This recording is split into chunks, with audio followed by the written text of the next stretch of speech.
Music can be magical.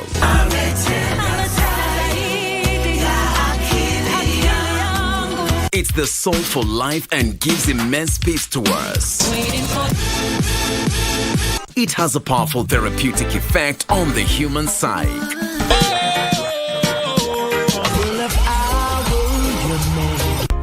Whether secular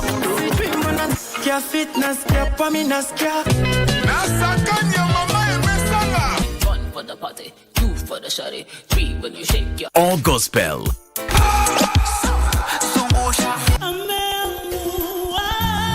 there's a song for everyone, every occasion, and every emotion. God bless you. Here comes trouble, here comes the danger, sent by the Savior, welcome the Rasta. Oh, think twice, it's just another day for you and me in Kingston Town. You don't call anymore, 'cause I'm still thinking about you. Have you found somebody new?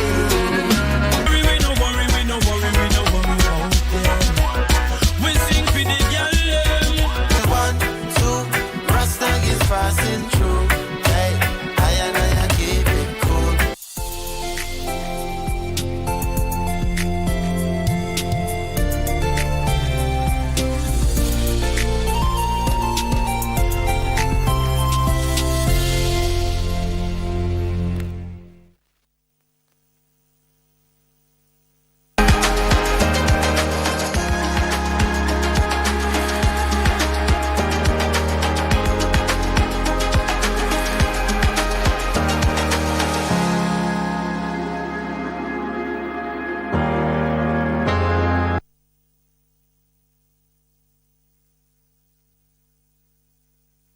Watu hapa wameumia, ile damage wameenkwe hapa, roughly 250 households. Kiti yao yote imechukuliwa na maji. Hawana kiti yote. Saa hizi mvua inaanza kukuja, hawana shelter yote, hawana kiti ya kukula. Saa hii kuna exam inaendelea KCSE. Na wale watoto wangefanya exam wako pale, nani atupitisha mtoni? Sasa tunataka serikali afanye namna ya hao watoto wafanye hiyo exam. Shule ziko pale, wale mahali watu wanaishi wako pale. Watoto hakuna mahali pa kupita. Kutoka last week maji inaingia kwa maboma. Sasa ile maji imeingia kwa maboma, unahamia kwa jirani yule yako karibu. Maji inawafuata mpaka huko. Mimi kwanza ni kilio wangu kwa mama na watoto, wanateseka sana. Jana tumelala kwa mvua imetuishia kwa mwili yetu. Usiku hatuna mahali kulala, tumeomba kwa majirani tukapeleka tukahifadhi watoto. Watoto wako kwa shida sana. Baridi, hatuna manyumba. Tangu jana, juzi, maji imejaa kila mahali, hata imebeba watu wetu wawili, mama na kijana. Wiki mzima mvua ikinyesha, maduka haina vitu, imeharibika sote, sisi njaa tunaishi tu na watoto wetu kutembea. So the El Nino rains are here with us, and those are some of the sentiments that Kenyans are giving out in as far as the floods are concerned. A lot of people have been affected. Displacement and deaths have been recorded across, most parts of the country. But to put this into perspective, I'd like to start with some of the data we were able to collect for you today, and that is about 38 out of 47 counties have already been, put at the red alert state, or at least the alarming state, in as far as the floods are concerned. Generally there's flooding in low plains, rivers busting their banks, land and mudslides. Farmlands have also been destroyed. Some of the counties that have been affected really, including the northeastern counties, where we have the Wajir, Garissa, Mandera, Marsabit. In the coast we have Mombasa, Kilifi, Kwale, Tana River, Taita Taveta, Lamu, while in central we have Murang'a, we have Nyeri, Kiambu, Kirinyaga, while the eastern parts of the country, that is Isiolo, Kitui, Machakos, all the way to Makueni and Tharaka Nithi, including Meru, have also been affected by the ongoing floods. In the western region, we have Bungoma and Kakamega counties, while the Nyanza have Homa Bay, Kisumu, Migori, Kisii, while in the Rift Valley, we have Baringo, Kajiado, Bomet, Kericho, Nandi, and West Pokot. And of course, here in Nairobi also, we've been able to see some of the effects of the floods. Now, what are some of the mitigation measures that have been put in place? Recently, we had the government did disburse some 10 billion shillings. We will be getting to know whether that money is enough to actually mitigate what we've seen so far in as far as the devastation of the floods. Over 150 mosquito nets distributed to malaria endemic areas. These are mainly the Western and the Nyanza regions, and about 500,000 being disbursed to the KCC for offtake of excess milk. Remember, always during such kind of emergencies, persons who are, can I say, pastoralists or who are livestock farmers for that matter, do suffer some loss. So the government always spares some money to be able to compensate them. Medical supplies, what 180 million shillings have also been distributed, especially in Wajir County.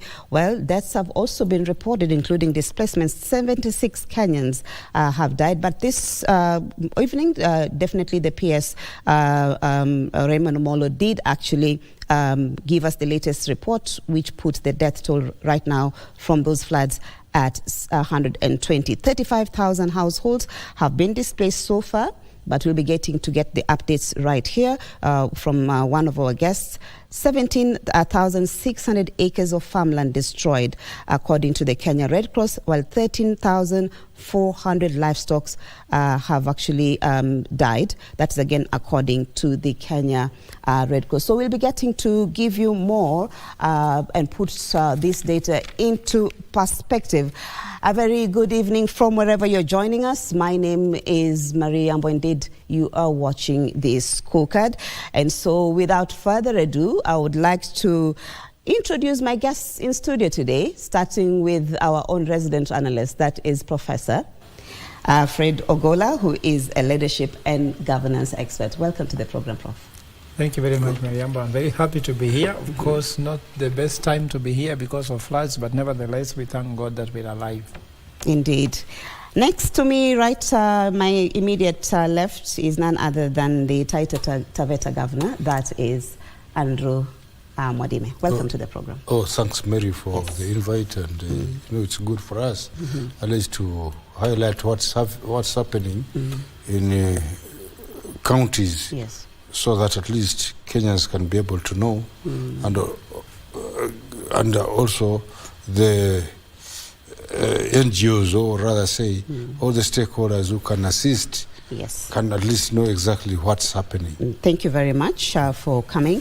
And we also have Dr. Michael Ayabe. He is the head disaster management at the Kenya Red Cross Society. Welcome to the program. Thank you, Mary. Pleasure to be here. Exactly. So thank you so much, gentlemen, and welcome again, once again, to the program. And I think I just want to set the stage by, first of all, Governor Mwadime, maybe you can give us, your county is one of the counties that has experienced the devastation of the floods as a result of the El Nino phenomenon. So maybe you can just paint briefly a picture for us how your county is doing. Oh, thanks, Mary. For sure, we are doing badly as we are trying to grapple with this problem, but due to insufficient funds, or rather say, the muscles to deal with this situation is a little bit bigger than what we have, because it's overwhelming. As we are talking right now, I've got 3 young men. This morning, they were stuck in mining.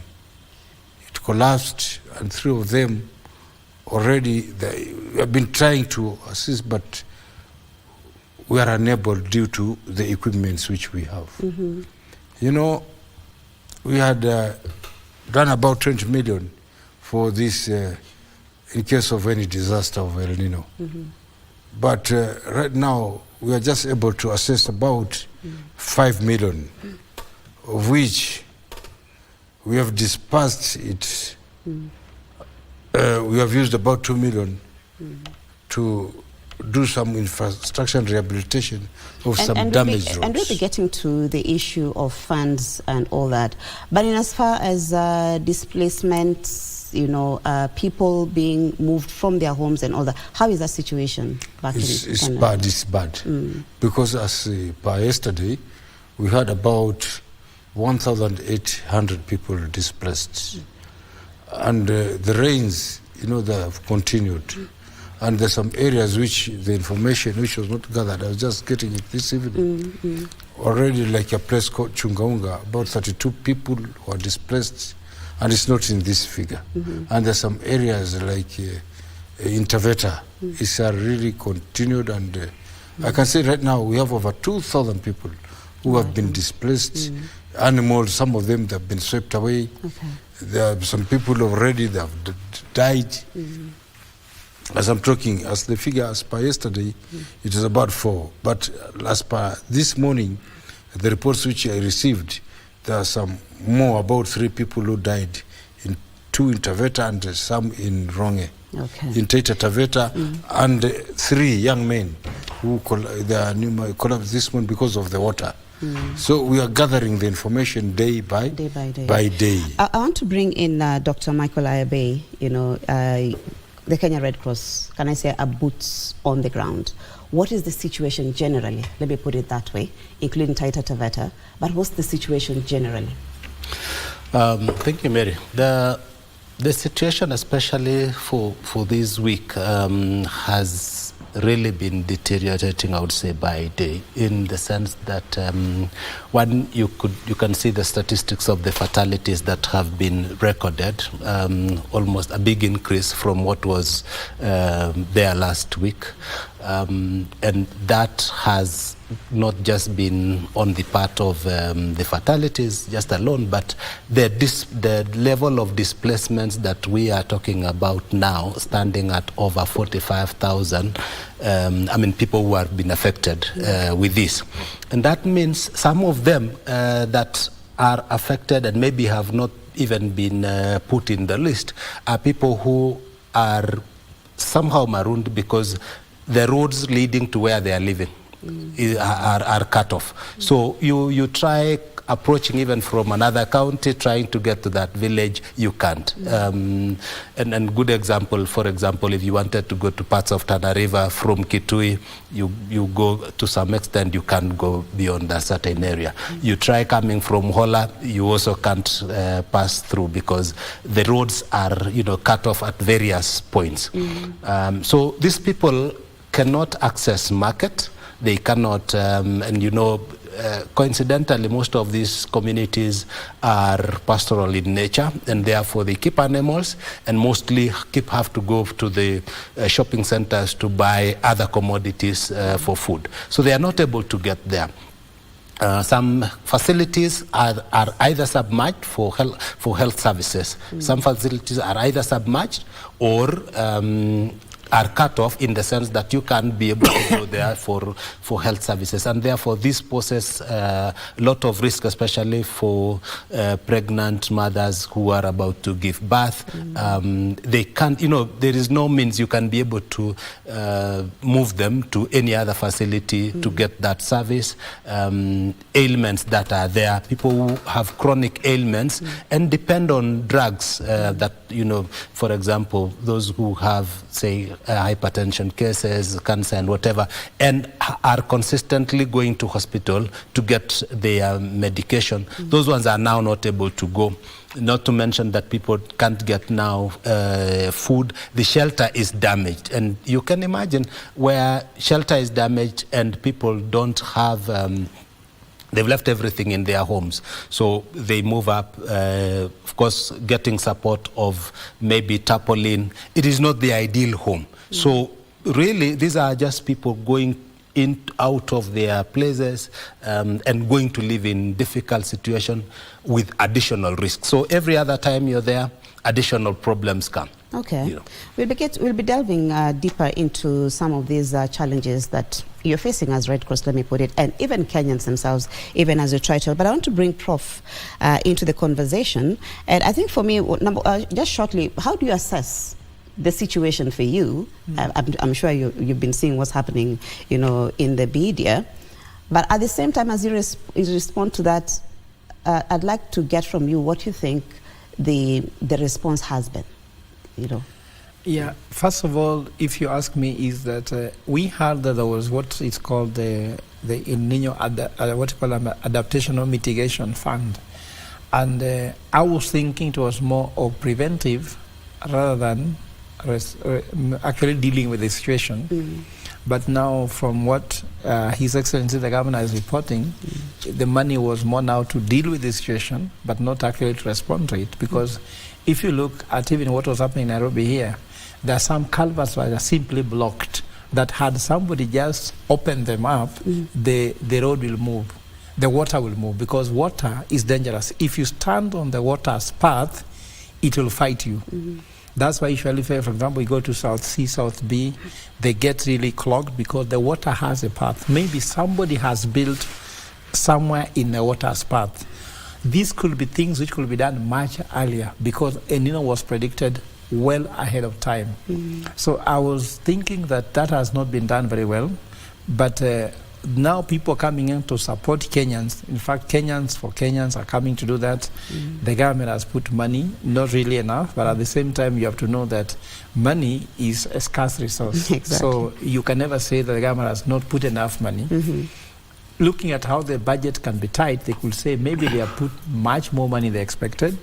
But the challenge here is that what was it that was projected? Did we project that 30,000, 35,000 households will be displaced? Did we project that death tolls could reach more than 130? Did we project that X number of people go without food? And also remember, because of the communications technology in Kenya, maybe Red Cross can tell us whether they can be accurate, because I'm thinking that some people are suffering that you can't tell. Like today I got a report where I come from in Ugenya in Siaya, that there was just some things which were impossible. Remember that also people are in very difficult economic time where people are trying to do trade. For example, in Taita Taveta survives on trading. You go to a place where you want to move milk from one place to the other. You want to move vegetables from one place to the other. When they can't move, somebody can't make money. When they cannot move, somebody cannot purchase food. When somebody cannot move these things get spoiled. We have not even talked about the issue of goods which have gone perishable just because of movements. We have not even counted the economic losses some people have faced because of this lack of movements.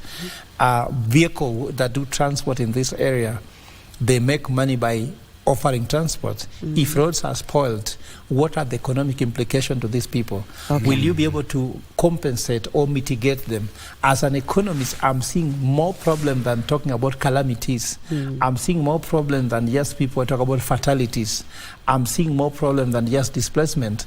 At the same time, for example, if a certain piece of land has been swept away, can people come there to live? For example, you look at a place like Ahero. We have always seen floods there. People get swept away, so people become more nomadic. How does that affect education cycles? I'm seeing more issues problems than actually is being reported. And Ayabe will be telling us really what the projections are. You know. But I also want to bring in Governor Mwadime. Prof is talking about the response. You know, the warnings were put out there quite early. I wonder what mitigation measures you had put in as a county, you know, before the El Nino, you know, can I say rains and the floods came. Were there any measures that had been put? Yeah, we took some measures as a county government, whereby all the stakeholders, national government, even all like Red Cross, World Vision, and many others, we sat together, we formed a committee, and then tried to pool resources jointly. But unfortunately, our expectations there is overwhelming because of the way as it is right now, as the professor was talking. You know, roads have been cut off. You know, everything has gone haywire, whereby we have to request for more support. Though we are trying as a team to do what we can, but we cannot. Because if we go to a place like Taveta, where actually the food basket, Njukini, Taveta Road, Njukini, Taveta Road to Loitoktok, that road is already cut off and there's a lot of food over there. This morning, there's a place called Mrugua where they normally get lots of milk. In Mwanda, Mrugua, Umingu, all the roads have been cut off. And the muscles we have, unless we're going to get some more other development, but our other partners in this problem is when maybe we can solve. So, as I've told you, as we are talking right now, there's some young men who actually the mining collapsed, and we have tried, but we cannot, because it requires more money, more equipment. You know, economically, most of the land has been, wiped off, and the rains are still continuing. In fact, right now they are even more heavier as per this morning. So even tomorrow, I don't know what language I'll talk. Yeah, and probably this is where you come in, because the governor is saying that, for instance, like as early as this morning, there are 3 gentlemen who are stuck in a mine somewhere, and until now they've not been rescued. What are some of the challenges that you're facing in terms of, the rescue and evacuation efforts? Some of the challenges I would say is, looking at the kind of El Nino rains that we have, is that they are higher, in terms of magnitude compared to what we've had as a country before. And therefore, various means have been employed in trying to do the search and rescue. You will see that in many places, even where the towns were assumed to naturally maybe just have little water and then get off, we're using some of the roads in the town to run boats there for search and rescue. So search and rescue efforts are going on. At least by today, we've rescued over 2,000 people. In one way or another, we've gotten them out using ropes, or divers going in, using those boats, and in a number of places. Of course, mining and people who are trying to get sand has been some of the work people do. Having farms that are normally very close to the rivers, and the rivers have burst banks. I think the caution that we really need to emphasize to our people also is that when we have this kind of warning with rains, really to tell them at least to avoid going to those risky areas until it's declared safe. Because even as we do the rescue, there are people whom we were able to get them off about a week before, or a week after the rain started, and then shortly they are back. And then you get reports they are calling. Now they have our emergency numbers, or they are calling the police, they are calling the governor, and they are saying they are stuck.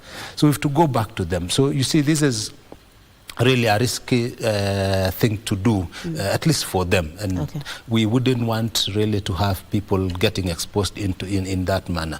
So the concern on the search and rescue effort is that we don't have, I would say as a country, we don't have all the equipment that we would want to have. There are limitations. For example, even in areas where you have a collapsed mine, for example, you would need to move tractors, you need to move shovels to be able to remove that mud. Now, they can't move under these circumstances, and some of it have to be moved on a low loader to the site. And the roads are cut off, as you've heard and seen in many of these places. So these are some of the challenges really that accompany this kind of setup. And I think partly what has helped us as Red Cross is the many branches that we have across the country, the 47 of them, having Red Cross action teams, volunteers who would always be the first to respond, and having prepositioned some of the basic equipment that they can use, and doing the search and rescue training for them to be able to save in the circumstances of water. And now things like being trapped in mines may not have been in the preview of the training of. So what about those who will be trapped in mines, because we would not have anticipated they would be there. But you see, these are people looking for means to earn a living, and you'll find them. And Prof, I'm listening to Ibe, and the search and rescue efforts are hampered by lack of equipment and all that. In your analysis, somebody is sleeping on the job, because this is not the first time that we're having these kind of emergencies in the country. You see, Mariambo, why I like the scorecard was that we had a scorecard discussion on the preparedness before it happened. Now we are discussing dealing with the reality on the ground. And we mentioned some things which I think maybe even this show could have informed the person who was responsible. First, we say the preparation, the communication. Actually, you surveyed people. How much information can help you deal with it? Now you're talking about somebody who was being told this place is risky and they go back. But we also said there must be clear communication. When you tell a child, don't play with glasses, you have to tell them, but play with balls. If I tell you, don't go there, and that is the only place you know, surely, where else will you go? So the instructions are not very clear. Then secondly, those equipment should have been brought much earlier, waiting. So that's as to projection. Did you know a mine will collapse? Those roads which are coming out and even cutting off, is it a miracle they are cutting off? Or you could actually tell by precision of science? Then what is the quality of roads? When Kenya was constructing a road, did you not know that Kenya is prevalent to El Nino? What planning were you doing? I'm seeing some roads whereby you see tarmac was put on top of soil or sand. It could just be a matter of some small rain and they are gone. I see some, actually the El Nino has exposed a lot about drainage. How can you build a road where there is no drainage? How can you build a road on top of just red soil? Where even if you talk about, some of them you just feel unfortunate. Some of them, people ate the culvert and they were just lying with stone when something comes. I'm saying that it also exposes what's called corruption when it comes to the building of the roads. And at the same time, I'm sure people can be pointing fingers, I don't know, on government, on that government, but what about the contractors? So there are so many things which can be explained here. Then the other thing, I talk about the issue of equipment which was supposed to be used. I'm sure this El Nino is not the worst El Nino we've had. In fact, it's milder than the one we had much earlier in the 90s. How comes this impact standing to suggest to me that it's more violent than the one we had earlier, yet that one was even more heavy rains? Look at the terrain of Taita Taveta. You know, Taita Taveta is a place of Milimani. So when you have these hills, dips and slopes, they actually meant to propel the impact of the rain. But if you go to plain areas, you don't have the same impact. You see some people live very high in the mountains. Some live in the lower in the mountains. The impacts are so serious. How much training do you give people to that? For example, what I saw which was very painful, that a boy drowned trying to save chicken. You know, what is the information we are telling people? Like when you're taking plane, they tell you, when the cabin pressure falls down, put on your mask first, even if you have an infant. Here, when water comes, save yourself first before the chicken. So you're trying to say the information probably yes, the information was not accurate. Up to now, tell me, if you go to the streets, ask them. If you know, some people are driving right into a river, then the car drowns. Have you told drivers that if you are driving I don't think anybody has a car that can pass train. And then I can tell you, when I lived in Spain, I discovered that people had railway lines and roads preparing for winter where the whole let's say ice will come and cover the road. And people even have friction tires that can navigate those things. For us here, we have tires that can drive, looks like they can only drive during dry weather. When there's water, even just a small drain in Nairobi, you'll find people hitting each other because the friction tires are not there. I'm trying to say that we need a lot of infrastructure to make this thing actually mitigate against Kenyans. Okay, we'll be coming back because I got to talk to Dr. Abe a little bit earlier, and there are, can I say, silent reasons as to why sometimes people still go back to where exactly there's danger. But Dr. Abe will be getting to just briefly let us know all about that. So thank you so much once again from wherever you're watching us. This is the scorecard, and we are talking about the El Nino floods and are just assessing some of the mitigation measures. Are they enough? Should we put more? So we'll be back in just a short moment with more on this particular program.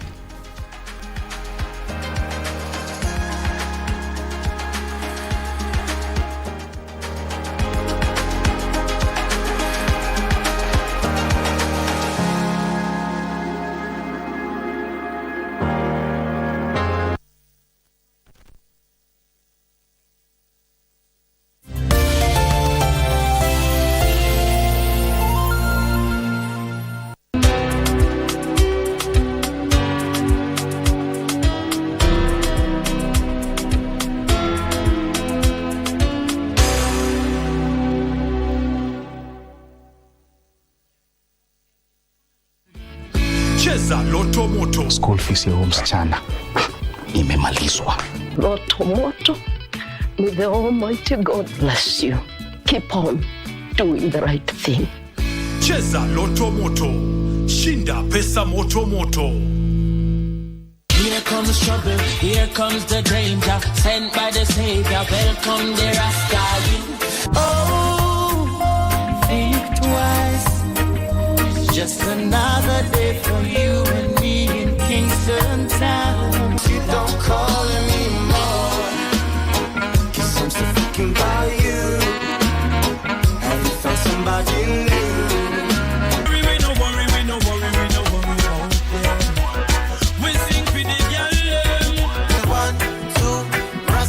Passing through, hey, I keep it cool.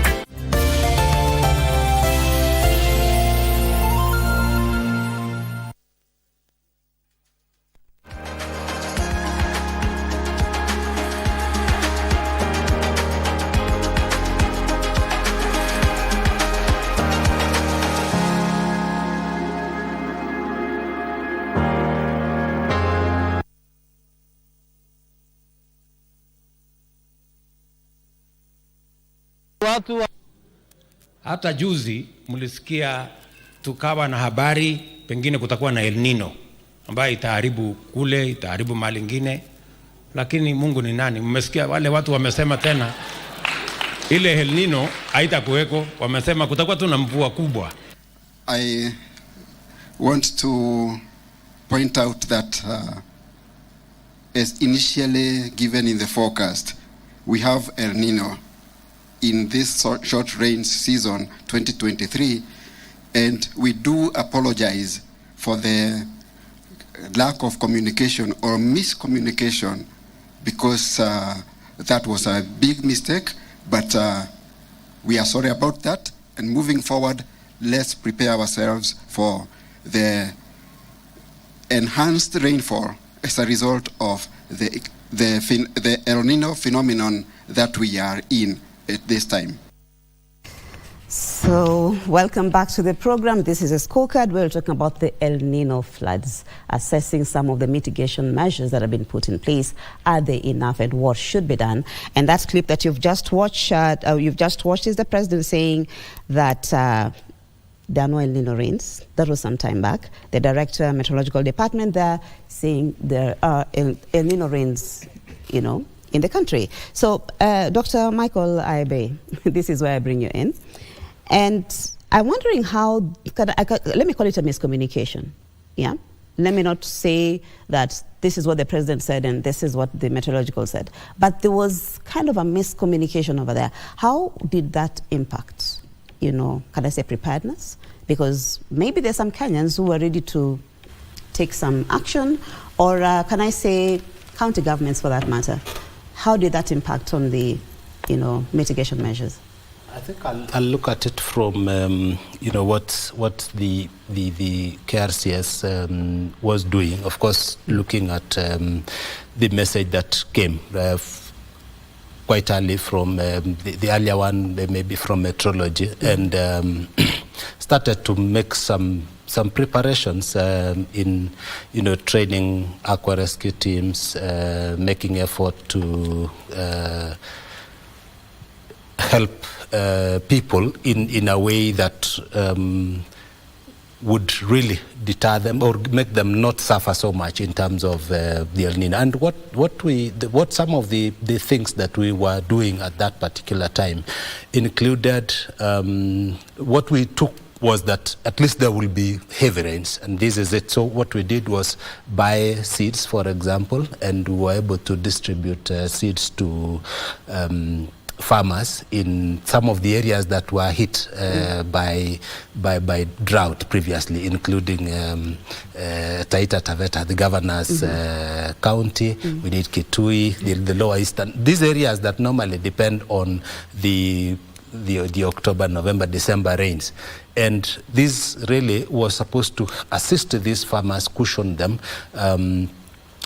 against, now the impact of the drought that they have been for almost 5 failed rains before. So we hope that the crop that they are having now in the farm will do better. Beside continuing to do sensitization of the volunteers and communities living in those areas, you are able to see a number of drainages that were opened. So these are some of the positive things that were done at that particular time. And I think always is to look at what we would call the no regret approach, you know, so that you do something positive with even looking at this impact, the much rains that would come. What would you do positive about it? And that's what we did. But then again, within the Red Cross, you do have experts, you know, in weather and all that. Did that inform, you know, the steps you took despite this back and forth? Yes, I think despite that, there were, of course, efforts to continue just with the information that was available. Try to, and as I said, train the volunteers, and which was whether we would have the El Nino or not at that particular time. We would continue, because then the volunteer team that we have is mostly youth, and they keep moving from one station to another, and therefore you would always want to have bigger numbers at any one particular time, and therefore if you don't engage them on this particular moment, you will engage them in future. In future, okay. Governor Mwadime, you know, the issue of funds has been can I say a contentious issue to some extent, because there was a point where, you know, the national government was saying money has been disbursed to the county governments. And the governors are saying, no, we've not received money. So let me just put it straight. Have you received money? No, we have not received money. Apart from the normal, which you normally give for disasters, all county governments, about the 2%. That is the only one which we have to do requisite from the control of budget. And it is being given in bits. Like you see in my place, scenario, Taita Taveta County, had done about 20 million, but so far when we requisited about 10 million, we received the first batch of 5 million. And the situation is really overwhelming. And we are still awaiting to access even the other one.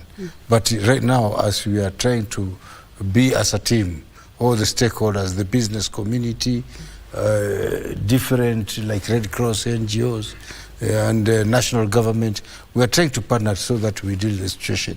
But actually, we need more. Yeah, whatever what we have, the national government has not yet disbursed that money. Okay. Yeah. So the money that you've received is from the controller? It is the normal money which you normally receive as appropriation. For emergencies? Yes. And then we just keep it aside. That is the only money which we have. And you see some counties like Taita Taveta, you know, we are among the counties which get very little money, appropriate money. So it's very little. And you see our county is vast. Mount Kilimanjaro is facing us on the other side. When all the rains come from Mount Kilimanjaro, my county, Taveta, there is on the lower side. That's why you can see right now, all the way from Kimorigo, if you go to Kitobo, you go all over, it's been flooded. And I can't do anything unless we're going to get this money to assist all these people who have been displaced. And as I'm talking right now, we have so many people. In fact, it's overwhelming for us. That's why we are trying to push for more of our partners so that we can be together to fight this problem. And also national government, we are trying to, because all the guys in the national government, we are sitting together to see how we can move on. But money is a problem. But the government also talked about the 10 billion shillings that was released recently. Haven't you received any part of it? We didn't receive anything. Not yet. We have not received anything. Wow. Okay. That is Governor Mwadime saying that they've not received it. But Prof, what comes to mind when you hear the governor speaking about not having enough funds to mitigate? First of all, there's nothing like enough funds. But the truth is that even if there's enough funds, what is committed, what has been put in the budget should be disbursed to the governors, and it's not the case. I know Taita Taveta very well. Taita Taveta is a county which has got a very small population, that the sufferings they're having, they should not have. Remember that is a very rich county in terms of a lot of resources. And when they're receiving little disbursement, I think they need to give attention to them, because if the low population is there with a lot of resources, Taita Taveta should be a very rich county. But even if you look at how they are dispersing money, have they been measured the propensity of an impact of El Nino to link that to the money they are dispersing, or which formula are they using? And what we are lacking here is an economic formula for doing anything, where someone wake up and just says 15, someone come and say 10. What is the basis of 10 billion? How have we reached 10 billion? You had even the issue of trees, 15 billion trees. Okay, based on which formula?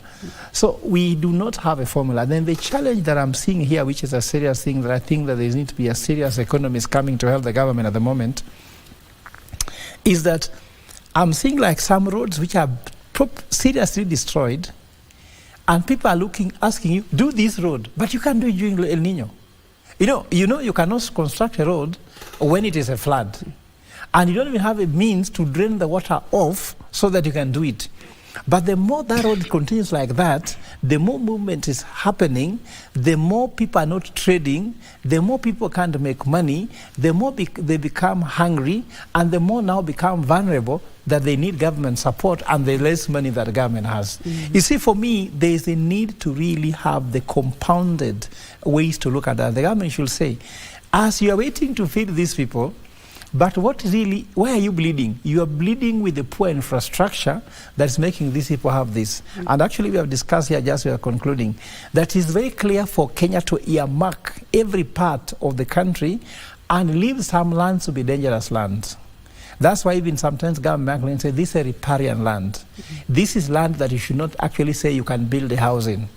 Remember, this is affecting now very many places, for example, even the tourism circuit.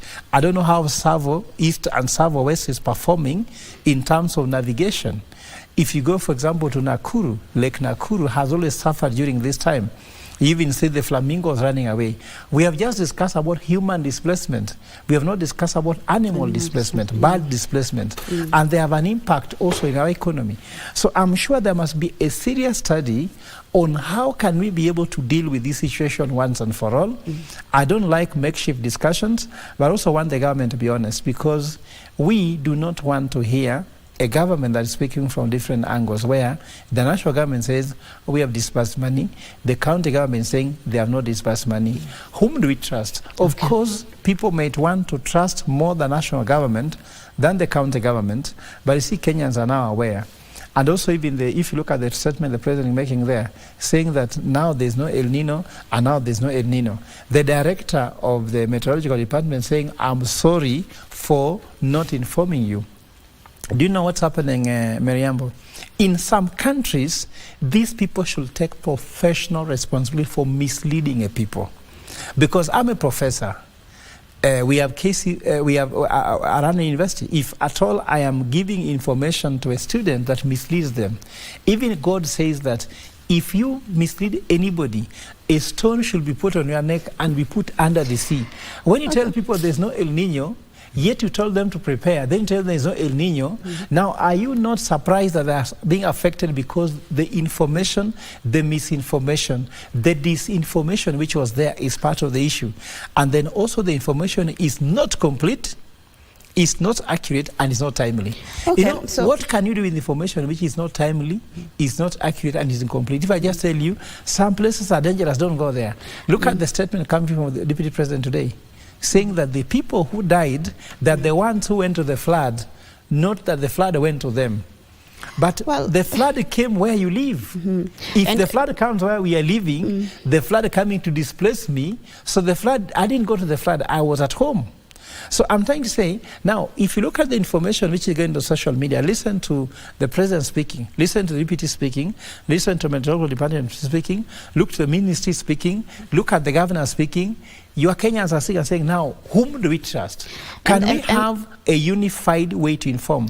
And I'm sure the government must be working on almost like, can I say, a central command, more or less like what maybe this is what they need to adapt, you know, Dr. Ibe, in terms of response in, you know, when we had the COVID-19, where we have a central, can I say, command center where we have, you know, information coming from one, maybe that would actually help. For sure, there is one that is there and has just been beefed up, the National Disaster Operations Center, where now I think I would say, yes, there might have been a confusion, but for sure, once some of these structures have now been put in place and we're seeing commitments, so that center has various agencies coming in and ministries, all of them sitting there, and including KRCS has also been invited to be there. So I think the level of command that is now has taken shape there, should be able to manage, because you have everyone there, one central information desk for whatever is happening across the country, the gaps and what is required where. I just want to bring in still the issue of funds, because I know Red Cross, you had actually been mobilizing for funds. How are you doing that, and what is this money supposed to be, and how much are you looking at? Yes, we have recently launched an appeal, because mostly how we do our funding is we talk to various partners and stakeholders who assist us, other national societies, and the Federation of the Red Cross, the International Committee of Red Cross. So we've raised an appeal of about 3 billion, and this is money that is supposed to assist us in providing the emergency shelter, the NFI, the non-food items kits, logistics of reaching to these people, transporting food, providing water treatment. You're talking about, we have the small plants that are put in place where, when, say, a county water intake system, for example, that one of Garissa now not working. So there is a plant there, at least to purify water, so that people can be able to have some clean water for drinking. Also, in other counties, various points, we have activated that. And it requires fuel to run continuously, requires special chemicals to be able to do that. So quite an amount of things, including we normally do medical outreaches, working with the Ministry of Health for those facilities that have been cut off, or for the population that has gone to the various camps. So it's a massive operation that will be funded through this appeal. Okay, and I still want to, I want you to respond to this particular question. There's the irony of, during floods, this is not the first time. I don't know whether we've learned the lessons, or people just ignore. We've had floods before. The same areas that experience devastation during floods are the same areas that still feel the effects of drought and all that. What has been the hardest thing to do in terms of water harvesting, and just ensuring that even after this, because we are talking about the devastation right now, but the aftermath is also something else that as a country will have to grapple with. Why is it that we're not taking the lessons? I think it goes back to the various aspects of mandates, and goes with funding, and also giving this priority. So you look at it that when we were talking, most of the time talking about the preparedness for floods or heavy rains, the focus is more on life saving and providing medical supplies and such like. But would expect that more focus also is put on what is the business continuity after that, early recovery. Are people going to have water? I would just say that maybe because it normally requires, these are infrastructural things and requires a good amount of resources to do the ponds, to do big dams, and that would be normally would require long-term planning for it. It's not that you wait until we have say when you have a forecast, then you say let's start planning for water harvesting. That competes with it starts to compete with the efforts of life saving, and vis-a-vis the development. So I think the focus should be that issues of water harvesting and taking advantage even on the positive sides of every disaster needs to be always in the radar, and I would say budgeted for, so that as you do the development, you also consider these places normally have rains, even if their short rains are not much, that water is harvested and there is a provision for that. Governor Modimena, I want to put you on the spot because you are the one who, can I say, controls the money and all that. Are there any lessons you've learned from this? And what do you think has been the difficulty in ensuring that even after this kind of, disasters, these particular counties, and I'm talking about your particular county will not have to go through the same, your people will not have to go through the same thing? Mary, you see, I personally, I think I was more proactive than reactive. I've been talking about these issues a long time ago. Considering the topology of my county, I've been saying all over, it's because, among us, the counties in the country getting little money, it's my county. And at the same time, most of my land has been taken by the national park, over 60%. So the on-source revenue is very little.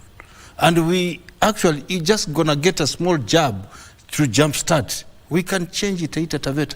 I've been saying all over that Taita Taveta, because of the topology of the hills, we need check dams. And I've been talking to you since I was elected as a governor. I've been going all over, talking check dams, because actually drought really got us up. People, over 5 years, we didn't have good rains. So I say we make check dams, but I did a little bit of them. But you see, the man we have is so little. I've been trying to look development partners. That's why I've been moving up and down. In fact, if you look at my clips, when I was just talking about if we're going to make check dams, you'll assist, we'll kill very many birds with one stone. Whereby, we have been, we lost so many cattle, we made so many animals, even the KWS, we lost so many buffaloes, we lost so many zebras. I was telling him, if we can, join hands and we make check dams just beneath the hills, we are done. After that, that water will be used by the farmers to do the irrigation. That water will be used by animals. But you see, unfortunately, Kenyans, we believe majority have their way and minority have their say. In my language, dictator, we have a saying where we say, a frog cannot stop a cattle to drink the water. Otherwise, if all the stakeholders could have been listening to me, I am sure we could not be having these problems. Because but then again, maybe the earlier. People of Taita Taveta who have given you the mandate would expect that you would actually be able to do something more than just, can I say, partners and all, responsibility of the county government itself. Yeah, that's why you see, as a county, we have really responded on our base of the resources which we have.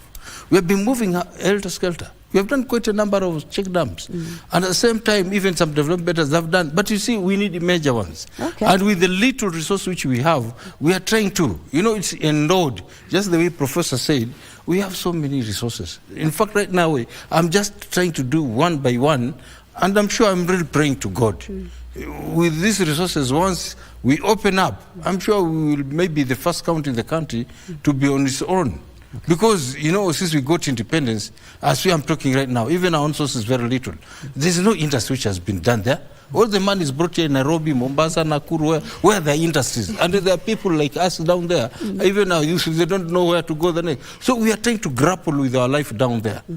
So, but Prof, what do you think are the lessons that, both county and national governments should learn from this? Because this is not the last of the disasters probably that we'll ever face as a country. El Nino being one of them. Is it after 7 years? Did they say after every 7 years or something of that sort? So this is not the first, but even without El Nino, we have floods, during rainy seasons and all that. What are some of the lessons in brief that you think that people should take home? According to me, that's why I came with this book, which I'm going to dedicate to the governor. First of all, I have to acknowledge that the governor is like my father-in-law. Okay. Because he's the governor of Taita Taveta and I'm married from there. So I'm talking a lot of respect. But nevertheless, I also respect him because he's saying the truth. President William Ruto promised 100 dams. Where were they supposed to be prioritized? And in this book, we suggest that we should move away from national budget to sub-national budgets. We need to go to Taita Taveta and look at what are the priorities first of all on the ground. Because in Taita here, you read, Governor, we talk about hekima mashinani, rasilimali mashinani, matunda mashinani. So let's go to the ground first and see, instead of doing national priority budgets, can we begin with sub-national priorities, see what are the Taita people looking for? But if you do a national budget here by saying we shall take 7 billion to Taita Taveta, we shall take 10 billion to Siaya, what is informing that? Are we not starting from the ground? In fact, with the governor here, we began a project which is called SWOT group in each and every ward that will come out with a sub-county SWOT. And then from the sub-county SWOT, we shall have a county SWOT, so that we can know what are the opportunities, what are the strengths, what are now the strategic priorities for Taita Taveta, rather than people just giving you a paper on a manifesto, but we shall know from each and every ward what do people want. For example, those check dams, we need to have them. We need to have them to ensure what? Taita Taveta is dry. For example, before this rainfall, 6 seasons, they never harvested anything because of rain. Now they're having rain that is killing them. What should they be doing? They should be harvesting this rain so that they can have actually throughout the year agriculture. Okay. And actually they have agricultural land which is bigger than it is, but now they don't have the rainfall. So I'm trying to say, what should we learn here? We should be able to learn how do we manage our budget. When the governor was doing the budget for this year, national government was doing the budget for this year, did they check that this year will have El Nino? Because these warnings were there before. We need to go for more prevention. It doesn't help trying to deal with the situation as it is. Because El Nino is science. We are discussing how it comes from the ocean, isn't it? We talked about how the things come from the ocean, then comes out. So it's not something which is like an accident. It's not an El Nino is not an accident. Yeah. It is something that can be planned for. Okay. So can we only lose people for accidents rather than something which can be predicted, which can be envisaged and predictable? And I can tell people, Solomonic economic model says that my people die because of ignorance. And we should not allow anyone to die just because we're ignorant, because we have enough science. And this book will tell you that we can solve this problem, Mariam. Okay. Thank you so much, Prof, for those sentiments. Thank you, Governor Mwadime, and also Dr. Michael Ayebe, for your time and just giving us, a feel of what's happening on the ground. Indeed, many Kenyans are suffering out there, and we are not yet done, because we would have continued with this particular conversation. I know I talked to Dr. Ayebe before we came on set, and you were just talking about this is just the peak, in November. But we do not know what is coming ahead of us. So I would like to leave it there, but I think I want to give just a few seconds, kindly.